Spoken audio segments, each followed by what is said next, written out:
Hello everyone, welcome back to Himachal success book. आज हम discuss करेंगे 16 अप्रैल 2021 के करंट अफेयर्स। सबसे पहले हम हिमाचल देश के करंट अफेयर डिस्कस करेंगे, उसके बाद नेशनल और इंटरनेशनल करंट अफेयर डिस्कस करेंगे। स्टार्ट करते हैं डिस्कशन। सबसे पहले practice question. The question is, जल संसाधन पर संसदीय स्थायी समिति के अनुसार सरकारी स्कूलों और आंगनबाड़ियों में नल जल की आपूर्ति करने के लिए हिमाचल प्रदेश किस श्रेणी में है।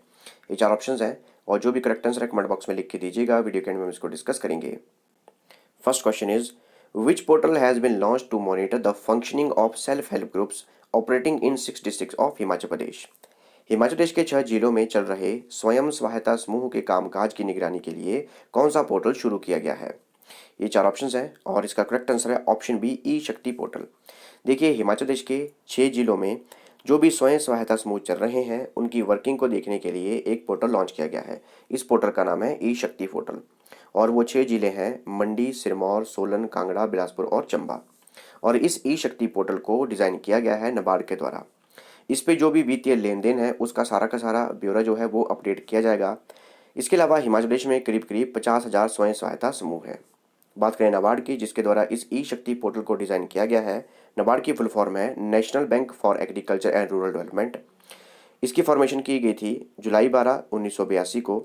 काफ़ी बार एग्जाम में क्वेश्चन पूछा गया है कि नाबार्ड की स्थापना कब की गई थी, तो 1982 इस ईयर को याद रखिएगा। इसका हेडक्वार्टर है मुंबई में और इसके चेयरमैन हैं doctor GR Chintala. Which foundation day is celebrated by Himachal Pradesh on 15 अप्रैल 2021। 15 अप्रैल 2021 को हिमाचल प्रदेश ने कौन सा स्थापना दिवस मनाया है। ये चार ऑप्शंस हैं। करेक्ट आंसर है ऑप्शन सी, 74th। तो इस बार 74वां स्थापना दिवस था हिमाचल प्रदेश का और हिमाचल प्रदेश की स्थापना की गई थी 15 अप्रैल 1948 को। याद रखिएगा, 15 अप्रैल 1948 को हिमाचल प्रदेश की स्थापना की गई थी। In which place is the first herb market of Himachal Pradesh being prepared. Himachal Pradesh की पहली जड़ी बूटी मंडी किस स्थान पर तैयार की जा रही है। ये चार ऑप्शंस हैं और करेक्ट आंसर है ऑप्शन डी, नालागढ़। तो नालागढ़ में हिमाचल प्रदेश की पहली जड़ी बूटी मंडी को तैयार किया जा रहा है। इसके अलावा नालागढ़ में हिमाचल प्रदेश का पहला अत्याधुनिक जेल भी बनाया जा रहा है। याद रखिए, पहली जड़ी बूटी मंडी जो है वो नालागढ़ में ही बनाई जा रही है। इसके अलावा पहली अत्याधुनिक जेल जो है हिमाचल प्रदेश की वो भी नालागढ़ में ही बनाई जा रही है। In which panchayat of Mandi district the name will be excluded from the BPL list if you are drunken and found on the streets or lying anywhere। मंडी जिले की किस पंचायत में नशे में धुत होकर सड़कों पर घूमने या कहीं भी पड़े मिलने पर नाम BPL सूची से बाहर कर दिया जाएगा। चार ऑप्शंस हैं और इसका करेक्ट आंसर है ऑप्शन बी, भांबला। तो मंडी डिस्ट्रिक्ट की सरकाघाट तहसील में है भांबला पंचायत। तो वहाँ पर ये डिसीजन लिया गया है कि नशे में धुत होकर सड़कों पर घूमने या कहीं भी नशे में पड़े मिलने पर जो भी BPL परिवार के लोग हैं अगर ऐसा कुछ करते हैं तो उनका नाम जो है BPL सूची से बाहर कर दिया जाएगा। Which book has been released by the Governor Bandaru Dattatreya, written by the retired officer from HP Information and Public Relation Department, Shiv Singh Chauhan. राज्यपाल बंडारू दत्तात्रेय ने HP सूचना और जनसंपर्क विभाग के सेवानिवृत्त अधिकारी शिव सिंह चौहान द्वारा लिखित किस पुस्तक का विमोचन किया है। ये हैं चार ऑप्शंस और करेक्ट आंसर है option A, 5 sons of Himachal Pradesh. तो हिमाचल प्रदेश के गवर्नर बंडारू दत्तात्रेय ने एक बुक है जिसका नाम है 5 सन्स ऑफ हिमाचल प्रदेश और इस बुक को लिखा गया है शिव सिंह चौहान द्वारा और ये रिटायर्ड ऑफिसर हैं Himachal Pradesh information and publication department के। बुक का नाम भी याद रखिएगा, बुक का नाम है 5 sons of Himachal Pradesh. How much ex gratia has been announced by the Chief Minister Jairam Thakur to all Class 3, Class 4 staff involved in direct services of COVID patients for April and May। मुख्यमंत्री जयराम ठाकुर द्वारा अप्रैल मई के लिए Covid रोगियों की प्रत्यक्ष सेवा में शामिल तृतीय और चतुर्थ श्रेणी के सभी कर्मचारियों को कितना एक्स्ट्रा ग्रेशिया देने की घोषणा की गई है। ये चार ऑप्शंस हैं। करेक्ट आंसर है ऑप्शन बी, ₹1500। देखिए, जो भी क्लास 3 और क्लास 4 के स्टाफ हैं, चाहे वो स्टाफ नर्स हों या आशा वर्कर्स हों, वार्ड बॉय हों, अब उन्हें अप्रैल और मई महीने के लिए एक्स ग्रेशिया दिया जाएगा। एक्स्ट्रा 1500 रुपये दिए जाएंगे इन सभी कर्मचारियों को जो भी कोविड के पेशेंट हैं उनके साथ डायरेक्ट जो भी कॉन्टैक्ट में है, क्लास 3 और क्लास 4 के जो भी स्टाफ हैं। डिस्कस करते हैं नेशनल और international current affairs. First question is, which institute has secured the top position among the best higher education institutes in India in the academic ranking of World Universities 2020। देखिए, world university 2020 की academic ranking दी गई तो India का कौन सा institute है जिसने India में ही टॉप किया है। ये चार ऑप्शंस हैं और करेक्ट आंसर है ऑप्शन डी आईआईएससी बेंगलोर। तो इंडिया में टॉप किया है आईआईएससी बेंगलोर ने इस रैंकिंग में। बात करें रैंकिंग की तो इस रैंकिंग को रिलीज़ किया गया है शंघाई रैंकिंग कंसल्टेंसीज के द्वारा। और इसमें जो आईआईएससी बेंगलोर है वो टॉप इंस्टीट्यूट है हमारे इंडिया का। और अगर बेस्ट यूनिवर्सिटी देखा जाए तो वो है कलकत्ता यूनिवर्सिटी। इसके अलावा अगर वर्ल्ड में देखा जाए तो नंबर 1 है हार्वर्ड यूनिवर्सिटी, नंबर 2 पर स्टैनफोर्ड यूनिवर्सिटी। इसके अलावा इंडिया में रैंक 1 पर है आईआईएससी बेंगलोर और कैटेगरी 2 to 4 में रखा गया है आईआईटी मद्रास को। और कैटेगरी 2 to 4 में यूनिवर्सिटीज़ में है university of Calcutta. Which of the following country has named Noura al-Martushi as its first female astronaut? निम्न में से किस देश ने नूरा अल मुथरुशी को अपनी पहली महिला अंतरिक्ष यात्री के रूप में नामित किया है? ये चार ऑप्शंस हैं। करेक्ट आंसर है ऑप्शन सी यूएई। तो यूएई की सरकार द्वारा अगले 2 एस्ट्रोनॉट्स को घोषित किया गया है उनके स्पेस प्रोग्राम के लिए, जिनमें एक है नूरा अल मातरुशी और ये फर्स्ट फीमेल एस्ट्रोनॉट बन गई हैं यूएई की। और इनके साथ हैं मोहम्मद अल मुल्ला। इसके अलावा वर्ष 2019 में हज़ा अल मंसूरी ये फर्स्ट एस्ट्रोनॉट बने थे यूएई के। यूएई की फुल फॉर्म है यूनाइटेड अरब एमिरेट्स। अगर हम मैप में देखें यहाँ पर है इंडिया और ये है यूएई। यूएई के प्रेसिडेंट हैं शेख खलीफा बिन जायद Al Nahyan.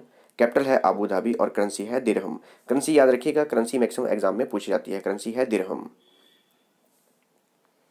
Which of the following has launched rewards 1 to 3 savings account to offer benefits on digital transactions?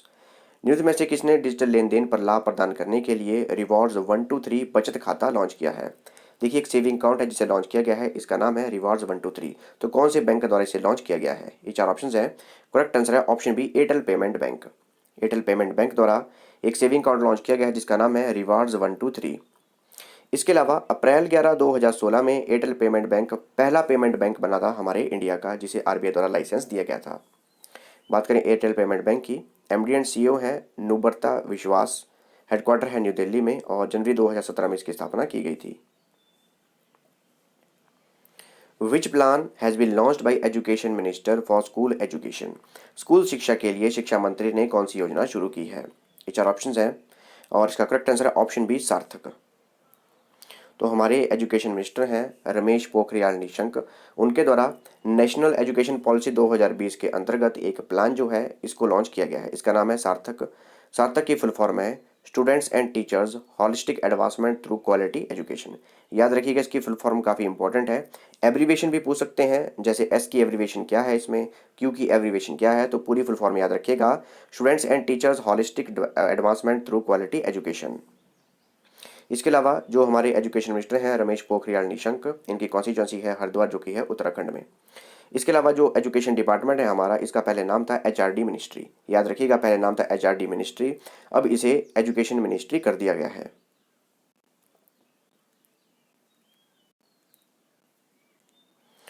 Odisha CM Naveen Patnaik recently launched which 14-day campaign against कोविड-19? ओडिशा के सीएम नवीन पटनायक ने हाल ही में कोविड-19 के खिलाफ कौन सा 14 दिवसीय अभियान शुरू किया है? ये चार ऑप्शंस हैं। करेक्ट आंसर है ऑप्शन सी मास्क अभियान। तो मास्क अभियान शुरू किया गया है ओडिशा में और ओडिशा के जो सीएम है नवीन पटनायक, उनके द्वारा इसे लॉन्च किया गया है। ओडिशा के सीएम है नवीन पटनायक, कैपिटल है भुवनेश्वर और गवर्नर हैं Ganeshi Lal. The Khelo India State Center of Excellence for Rowing Discipline has been inaugurated in which place? Rowing अनुशासन के लिए खेलो भारत राज्य उत्कृष्टता केंद्र का उद्घाटन किस स्थान पर किया गया है? ये चार ऑप्शंस हैं। करेक्ट आंसर है ऑप्शन बी श्रीनगर। तो श्रीनगर में Khelo India state centre of excellence for rowing discipline इसको इनाग्रेट किया गया है और जो हमारे स्पोर्ट्स मिनिस्टर हैं किरण रिजिजू, इनके द्वारा इसे इनाग्रेट किया गया है। इनकी कॉन्स्टिट्यूंसी है Arunachal west. What is the theme of the 2021 Raisina dialogue? 2021 Raisina dialogue का विषय क्या है? ये चार ऑप्शंस हैं और करेक्ट आंसर है option B viral world outbreaks outliers and out of control. काफ़ी इंपॉर्टेंट डायलॉग है ये और इसका नाम याद रखिएगा रायसेना डायलॉग। और इसकी थीम भी काफ़ी इंपॉर्टेंट है, viral world outbreaks outliers and out of control. देखिए जो हमारा राष्ट्रपति भवन है वो है रायसेना हिल्स पर। याद रखिएगा रायसेना हिल्स पर है हमारा राष्ट्रपति भवन। तो प्रधानमंत्री नरेंद्र मोदी ने वर्ष 2021 की रायसेना डायलॉग को वीडियो कॉन्फ्रेंसिंग के थ्रू इनॉग्रेट किया और ये इस बार का 6th एडिशन था। इस एडिशन को भी याद रखिएगा, इसमें कौन सा एडिशन था, ये था 6th एडिशन। पहली बार हुआ था 2016 में। इसमें जो भी इंडिया की फ्लैगशिप कॉन्फ्रेंस है जियो पॉलिटिक्स और जियो इकोनॉमिक्स के ऊपर इसको ऑर्गेनाइज किया जाता है और ये 4 डे का डायलॉग है। इसे मुख्य रूप से ऑर्गेनाइज किया जाता है मिनिस्ट्री ऑफ एक्सटर्नल अफेयर्स के द्वारा। इस बार की थीम थी viral world outbreaks outliers and out of control. इसके अलावा रवांडा के प्रेसिडेंट पॉल कगामे और डेनमार्क के प्राइम मिनिस्टर मैट फ्रेडरिक्सन, इन्होंने भी ज्वाइन किया था इस सेशन को as a chief guest. Who has won the ICC player of the month award in March 2021? मार्च 2021 के लिए ICC player of the month का पुरस्कार किसने जीता है? 4 ऑप्शंस हैं। करेक्ट आंसर है option A, Bhuvneshwar Kumar. India के फास्ट बॉलर हैं Bhuvneshwar Kumar. ICC player of the month का अवार्ड इन्होंने जीता है। Who has won ICC women's player of the month for March 2021? मार्च 2021 के लिए आईसीसी महिला खिलाड़ी का मंथ का अवार्ड किसने जीता है? ये 4 ऑप्शंस हैं। करेक्ट आंसर है ऑप्शन सी, लिजेले ली। साउथ अफ्रीकन क्रिकेटर हैं ये और इनका नाम है लिजेले ली और मार्च 2021 के लिए ICC women player of the month का अवार्ड इन्होंने जीता है।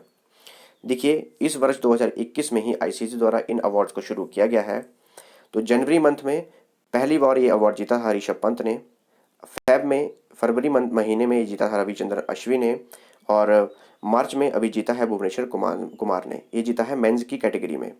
वुमेंस की कैटेगरी की बात की जाए तो पहली बार जीता जनवरी मंथ में शबनीम इस्माइल द्वारा। ये साउथ अफ्रीकन क्रिकेटर हैं। नंबर 2 फरवरी महीने में जीता टैमी ब्यूमॉन्ट द्वारा, ये इंग्लैंड के क्रिकेटर हैं। और नंबर 3 जीता लिजेले ली ने और ये इन्होंने जीता मार्च के लिए और ये भी एक साउथ अफ्रीकन क्रिकेटर हैं। इसके अलावा ऋषभ पंत, रविचंद्र अश्विन, भुवनेश्वर कुमार ये इंडियन क्रिकेटर हैं। Which Russian vaccine has got emergency use authorization in India? Bharat में किस रूसी वैक्सीन को आपातकालीन उपयोग का प्राधिकरण मिला है? 4 ऑप्शंस हैं। करेक्ट आंसर है ऑप्शन बी, स्पुतनिक वी।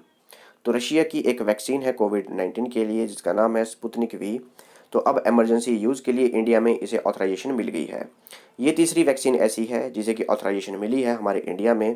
पहली थी कोविशील्ड, दूसरी कोवैक्सीन और अब थर्ड है स्पुतनिक वी। तीनों का नाम याद रखिएगा और ऐसा भी याद रखिएगा, सबसे पहले किसे ऑथराइजेशन मिली थी, पहले मिली थी कोविशील्ड को, नंबर 2 पे कोवैक्सीन और थर्ड पे स्पुतनिक वी। रशिया की ये वैक्सीन है स्पुतनिक वी और इसे डेवलप किया गया है Gamaleya national research institute of epidemiology and microbiology Russia के द्वारा।